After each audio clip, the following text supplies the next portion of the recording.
I'm sure many of you have heard someone reference in your life the Cardinal Virtues.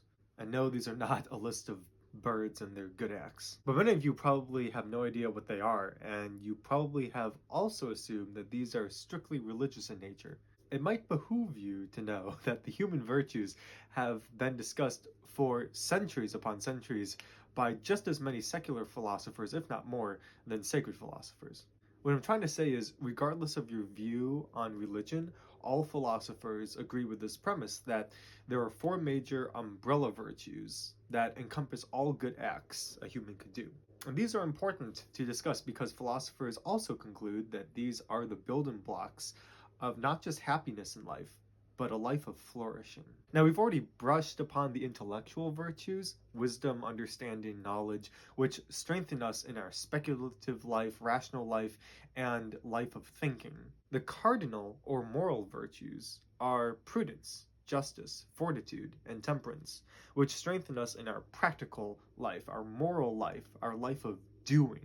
So let's look at prudence. Prudence works to perfect every action we do. All actions follow three steps: judging, choosing, and performing. Step 1, judging. We identify the means necessary to obtain the goal, and then, almost like weighing pros and cons, which a lot of people do anyways, we distinguish between the preferable means and the non-preferable. The preferable and non-preferable means shall be judged upon logic, wisdom, and sometimes our moral code. Then from the preferable means, we then choose the one that is best for the situation, and then we perform it. We perform the act to achieve the goal. Through this process of prudence, this forces our reason and logic to control our actions rather than our emotions, which greatly connects our acts closer to reality when we choose to use prudence. Now, justice. Every action we undertake bears on justice. Something to realize is that there is no such thing as a truly isolated and private act that only affects you and nobody else. I mean, we live in a society, we live through the bonds of family, friends, even a city with strangers. Every action we commit not only affects us positively or negatively, it affects the persons involved in the act, either directly or as in the party having the act done towards them perhaps, or indirectly, such as bystanders or people who hear about the act later on. And I dare you to think of an act that is truly, utterly isolated and private and only affects you and you alone, and comment it below, because I don't think you can think of one.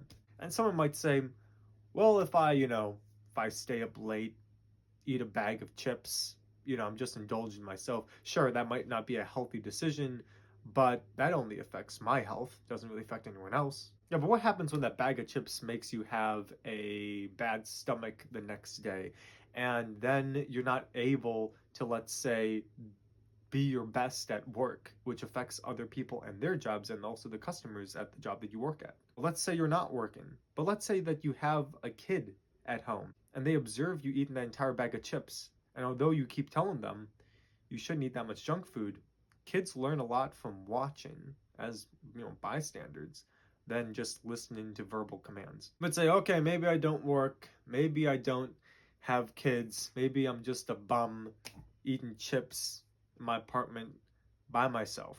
Well, then I'd argue that by doing so, you're adding to that very sloth and lazy lifestyle.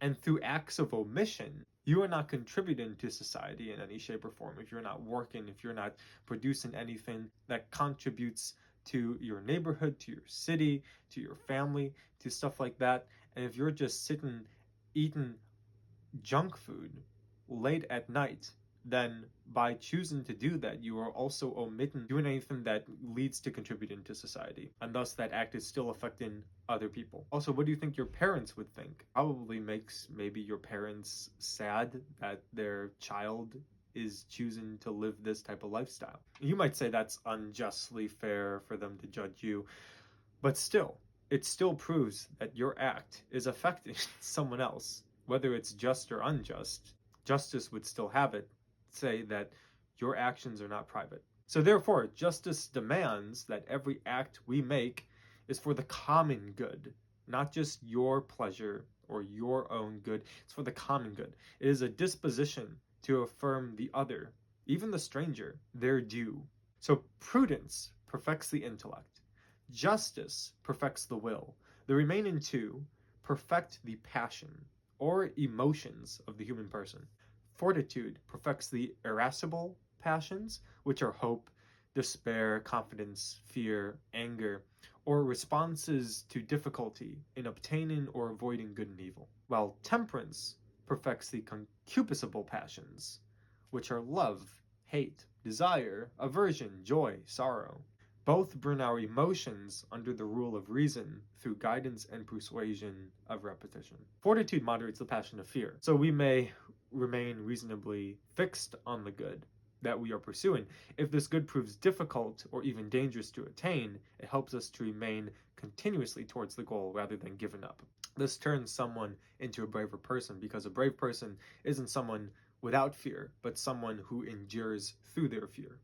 Now, temperance moderates the desire for pleasure, fixed on the good pursuing without being unreasonably distracted by the pleasure it offers. All things in moderation is pretty much what temperance is. Goods such as even food, drink, sex, these are things vital to the survival of species. Some specifications of temperance is that abstinence helps us desire food in right reason, sobriety helps us desire drink in right reason, and chastity helps us desire sex in right reason. So fortitude and temperance create a stable environment in the soul that allows us to pursue the acts of prudence and justice easily. These virtues help to perfect our external actions and our internal movements. This renders not only our pursuits good, but our person good as well. So now what? Choose one of the 4 cardinal virtues discussed today that you find absent in your life, and think about if your life would be better if you applied this cardinal virtue more. And then come up with some real-life scenarios where these either would help or would have helped in the past to bring about an increase in your happiness and also your flourishing. And that's it for this video. I hope to see you all in the next one. Bye.